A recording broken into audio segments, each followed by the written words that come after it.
So this woman decided that the perfect Christmas gift for her husband would be her 15-year-old sister. So this is Karla and Paul, aka the Barbie and Ken serial killers. And they're from Toronto. So Karla, she's obsessed with her husband Paul. Like, if he told her to rob a bank, she would be like, which one, babe? But what she didn't know is that her husband had been raping and assaulting women all over town. But one day, police released a sketch of the attacker, and one of Paul's own friends, he's like, yo, that looks exactly like my friend Paul. So the cops asked Paul for a DNA sample. Since they have hundreds of samples to go through, it's going to take some time. Paul could just deny everything and pretend to be innocent, but nope, he straight up confessed to Karla. And obviously, Karla was mortified. Not really. Karla was just like, oh my god, babe, that is so hot. At this point, they're bonding over crime. And then Paul tells Karla his biggest wish. He wants to be with a virgin. And unfortunately for Paul, Karla isn't a virgin. Her 15-year-old sister Tammy is. That's when she decides to give her sister to Paul as a Christmas gift. So Tammy, she's a sweet girl and she loves Paul. Like, she sees him as her big brother. But what she didn't know was that Paul would secretly watch her undress herself. What a creep. So she has no idea what they're about to do to her. And she had no idea that her own sister would drug her. So it's Christmas Day and Karla decides to crush up some pills and spike Tammy's drink. And since it's Christmas, Tammy has no idea what's happening. She blacks out and Paul and Karla assault her. And to make things even worse, they recorded the whole thing. But things got worse, because Tammy suddenly starts to choke. Paul and Karla panic. They throw some clothes on her and call 911, pretending she just drank too much and blacked out. That's when Tammy's rushed to the hospital, but she doesn't survive.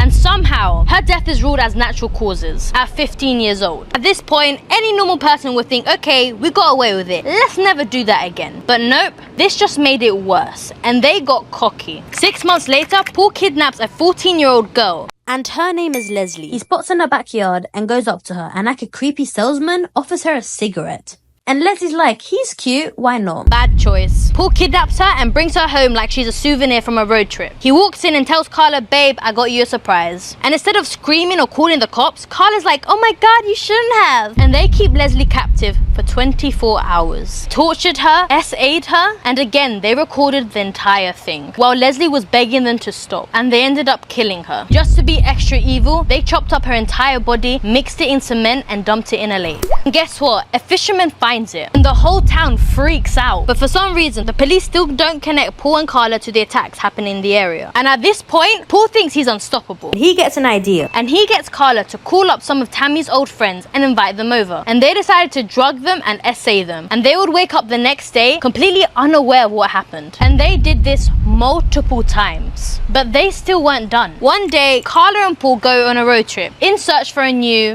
slave, and they spot this girl, Kristen, and she's 15 years old. They pull over and pretend to ask for directions, and the second she gets close, boom, they shove her into the car. Kristen is reported missing immediately, and witnesses say they saw her getting into a beige Camaro. So the cops start blasting, have you seen this car? On billboards everywhere, except Paul and Karla, they don't drive a Camaro. They drive a gold Nissan. So while the cops are out hunting the wrong car, Paul and Karla hold Kristen captive and assault her and eventually kill her. This is where their downfall begins. Paul and Karla's relationship start crumbling. And Paul, being the garbage human he is, beats Karla so badly she had to go to the emergency room. Finally, Karla's like, okay, he's probably not husband material. Well, obviously, you dumb.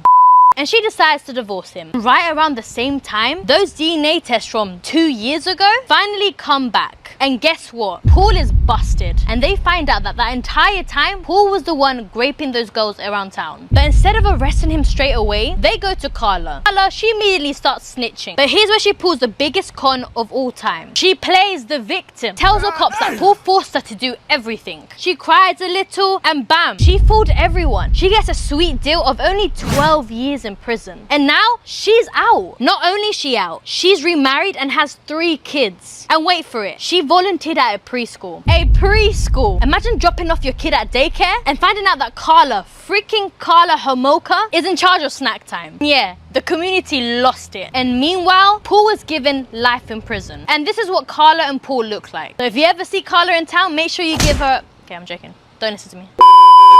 So what do you guys think? Was Karla actually a victim, or did she deserve more punishment? At this point, I think girls just get away with everything.